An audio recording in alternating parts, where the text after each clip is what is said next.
Well, we all remember Gwyneth Paltrow and Chris Martin and their conscious uncoupling journey, but now there is a new relationship trend on the rise. It's called getting undivorced, Sylvia. Okay, interesting. Richard, relationship expert Dr. Wendy Walsh joins us live from LA to explain. Wendy, what is it? Well, it's kind of being married and kind of being single. It's a way for people to try to get the benefits of both worlds. In a nutshell, it's being best friends with your ex, having them as your secure attachment figure. Okay, there are different kinds of undivorced. Can you please explain? Sure. Well, some people get a divorce, live separately, but still remain each other's best friends. There are other people who get divorced, live separately, but sort of stay as family for the kids, get together with the tribe, make sure all the holidays they celebrate as a family together. Then there are others who simply move out, live separately, but remain married. They're not actually divorced, so they have this little string keeping them attached. Okay, so we're seeing this, you know, it's always celebrity couples who start these trends. Ben Stiller and his wife, Christine Taylor, they split, and then during the pandemic, they came back together again and have fallen back in love. We've seen it also with J-Lo and Ben Affleck. You know, they had time apart after getting engaged and then got back together and married. So, you know, is this something that you're seeing too, like actually falling back in love again with your ex?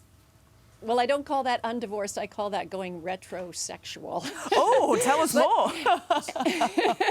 But it's understandable, you know, that we have very long life expectancies. When Till Death Do Us Part was invented, death was pretty imminent.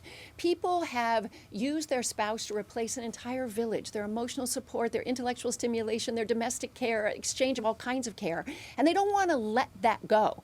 And I also think people are getting a little more open with their attitudes to sex and understanding that you can separate sex from emotions. At least men can do that a lot better than women. Yep. Is this a bit like having your cake and, you know, eating it too sort of thing? I mean, what are some of the benefits of getting undivorced? Well, I will say that humans are always searching for sort of the balance between autonomy and union, and they want to keep that emotional support of their ex. Maybe they were best friends, but maybe they're bored and tired of that relationship.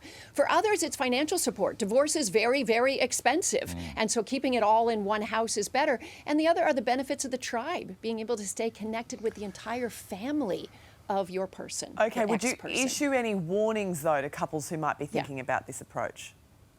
Absolutely. If someone has an anxious attachment style, you should not try to be undivorced. You're just going to be triggered over and over again. And also, if either one of you is 100% financially dependent on the other person, you're not able to give consent and make up the rules or negotiate the boundaries because you need the money.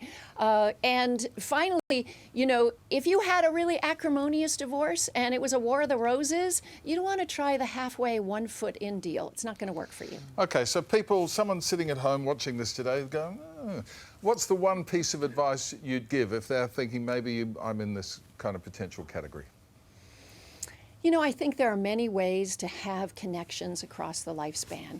And the same advice that I would give for staying in a completely monogamous relationship is have really good communication skills, which means get in touch with your own feelings first and learn how to express them to somebody else. Because if you can model that for your kids, that's the best thing. So whether you're married, living together, living apart, learning to have healthy relationship skills is the most important thing you can do. Good advice, Wendy. Okay, always. We appreciate it. Take care. We'll see you soon.